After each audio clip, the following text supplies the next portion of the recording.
Praise the lord. ఈ మధ్య నన్ను ఒక వ్యక్తి ఒక ప్రశ్న అడిగారు.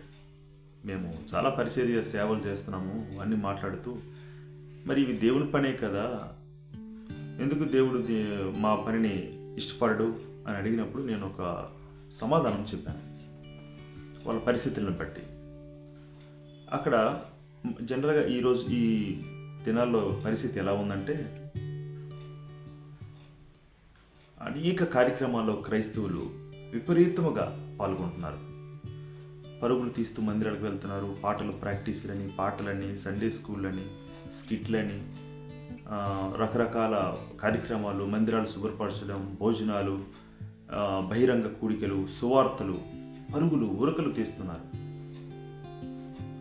కానీ మూలాలను మర్చిపోయి దేవుడి పనిని చేస్తున్నారు.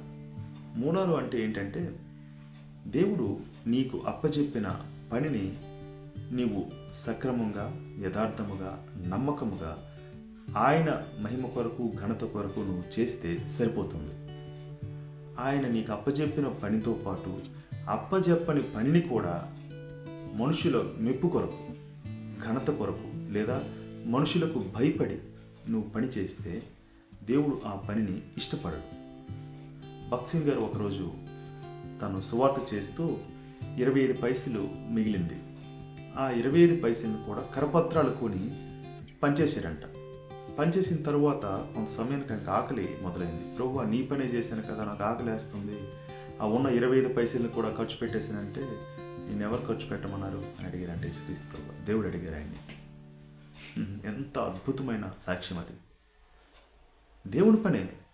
చాలామంది అనుకుంటారు, నేను చేస్తున్నది దేవుని పనే కదా, దేవుని పాటలే పాడుతున్నాను, దేవుని పరిచర్య చేస్తున్నాను, దేవుని సేవ చేస్తున్నాను, మందిరాలు శుభ్రపరుస్తున్నాను, ఉదయం లేచినప్పటి నుంచి రాత్రి పడుకున్న వరకు మందిరంలోనే ఉంటున్నాను, సువార్తలు చేస్తున్నాను, కరపత్రాలు పంచుతున్నాను, భోజనాలు సిద్ధం చేస్తున్నాను, పాటలు, వాక్యాలు, సండే స్కూళ్ళు లేదా రకరకాల పరిచర్యలు చేస్తున్నాను కదా అంటే దేవుడు ఒకరోజు అంటాడు, ఎవరిని చేయమన్నారని. మనకు అప్పచెప్పిన పనిని మనం నమ్మకంగా చేసి కూర్చోవాలి, అంతే. అప్పచెప్పని పని ఏదైతే ఉందో అది మనం చేస్తున్నామంటే దేవుడు దాన్ని ఇష్టపడడు. మంచి వాక్యం మన లాంటి వాళ్ళకు బుద్ధి కలగడానికి దేవుడు మన కొరకు రాసి పెట్టి ఉంచాడు. చదువుతాను, వినండి. మత్తయి సువార్త 7వ అధ్యాయం 22వ వచనం. ఆ దినమందు అనేకులు నన్ను చూచి, ప్రభువా ప్రభువా, మేము నీ నామమున ప్రవచింపలేదా, నీ నామమున దయ్యములు వెళ్ళగొట్టలేదా, నీ నామమున అనేకమైన అద్భుతములు చేయలేదా అని చెప్పుదురు.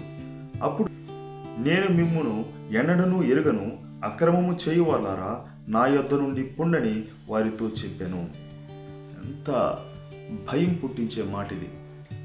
ఈ లోకంలో మనం బ్రతుకున్నప్పుడు భయంకరమైన సేవా పరిచర్యలు, నిద్ర ఆహారాలు మానేసి ఆ దేవుని ఇల్లు అని చెప్పి భౌతికమైన మందిరంలో నలిగిపోతూ ఉంటారు చాలామంది.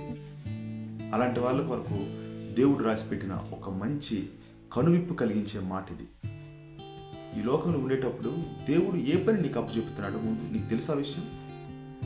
అది తెలియకుండా నీకు ఇష్టమైన పనిని ఆయన పేరు చెప్పి నువ్వు చేయడం అనేది మొదటిగా తప్పు. రెండవది, మనుషుల్ని మెప్పించాలని, మనుషుల్ని సంతోషపెట్టాలని. మనం అక్కడ లేకపోతే వాళ్ళందరూ పని చేస్తున్నారు, అక్కడ మనం లేకపోతే మన ప్రాధాన్యత తగ్గిపోద్దని, లేదా అధికారం చేజారిపోద్దేమో అని, లేదా మన మనుగడకి దెబ్బ కలుగుతుందేమో అని లేని వాటిలో కూడా దూరి మనం పనులు చేస్తుంటారు. రాబోతున్న తరాలకి మీరు ఏం నేర్పిస్తున్నారు? ఇదేనా మీరు దేవుడి దగ్గర నేర్చుకున్న సేవా పరిచర్య, దేవుని దగ్గర నేర్చుకున్న క్రైస్తవ జీవితం? ఆయన నీకు ఏ పని అప్పు చెప్పాడో నీకు తెలియనప్పుడు పని చేయొద్దు. అది తెలుసుకున్నంత వరకు గమ్ముగా మందిరంలో కూర్చోండి, వాక్యం వినండి, ఇంటికి వెళ్ళండి ఆరాధన చేసి. అంతేగాని మీ వలన, మీ భక్తి వలన ఈ యొక్క ఏదైతే అవసరం లేని భక్తి ప్రదర్శిస్తున్నారో దానివలన అనేకులు దేవుడి నుంచి తొలగిపోయే అవకాశం ఉంది, విసిగిపోయే అవకాశం ఉంది. దయచేసి గమనించండి. ఆ రోజు ఏ రోజు? ఆ దినమున అంటే ఏ దినమున? తీర్పు దినమున. ప్రభువా, నీ పేరటే కదా, నీ పనే కదా మేము చేసామంటే మంచి మాట్లాడాడు దేవుడు. ఏం చెప్పాడు? అక్రమం మిమ్మల్ని నేను ఎన్నడూనూ ఎరుగును అన్నాడు. కాబట్టి ఏముంది అక్కడ? తర్వాత వచనంలో చూస్తే, కాబట్టి ఈ నా మాటలు విని వాటి చొప్పున చేయి ప్రతివాడును బండ మీద తన ఇల్లు కట్టుకొను. బుద్ధిమంతుని పోలి ఉన్నాడు. ఈ నా మాటలు విని వాటి చొప్పున చేయవాడు. మీరు మాట వింటే కదా, మీ పని ఏదో, దేవుడు మీకు ఏ పని అప్పచెప్పాడో తెలుసుకోకుండా మీ యొక్క అధికారం కొరకు, మీ యొక్క ఆ యొక్క ఉనికిని కాపాడుకోవడం కొరకు మీరు పనులు చేస్తుంటే ఆ దినమున దేవుడితో అది చెప్పించుకోవాల్సి ఉంటుంది. ఈ నా మాటలు విని నా బండ మీద ఇల్లు కట్టుకున్నాడు. ఎవరో బండ? ఆ బండ క్రీస్తే. క్రీస్తు మీద మీ ఇల్లు కట్టుకోండి. క్రీస్తు మీద ఇల్లు కట్టుకోవడం అంటే, ఆ బండ మీద ఇల్లు కట్టుకోవడం అంటే ఆయన చెప్పింది చేయండి. ఆయన మనసును కలిగి ఉండండి. అనేకులకు ఆయన పరిచయం చేయండి. ఈ లోకంలో యేసుక్రీస్తు ప్రభువారు ఏ విధంగా రాజసువార్త చేశారో, తండ్రి తనకు అప్పజెప్పిన పనిని ఆయన తుదముట్టించాడు, ఆయన పూర్తి చేశాడు. అపోస్తలుడైన పౌలు కూడా అదే అంటాడు కదా, ఆయనకు అప్పజెప్పిన పనిని ఆయన తుదముట్టించాడు. అలాగా అపోస్తలుడైన పౌలు గారు ఆయనకు చెప్పిన పనిని చేస్తే చాలు. మనం చెప్పని పనిని చేసి అనవసరంగా ఆ తీర్పు దినంలో మిమ్మల్ని ఎన్నడూ ఎలుగునంటే మన పరిస్థితి ఎలా ఉంటుంది చూడండి. విలువలతో కూడిన క్రైస్తవ్యాన్ని మీరు కలిగి ఉండండి. దేవుని విలువలతో అనేకులు మీరు నేర్చుకోండి. అనేకులకు ఆ విలువలు నేర్పించండి.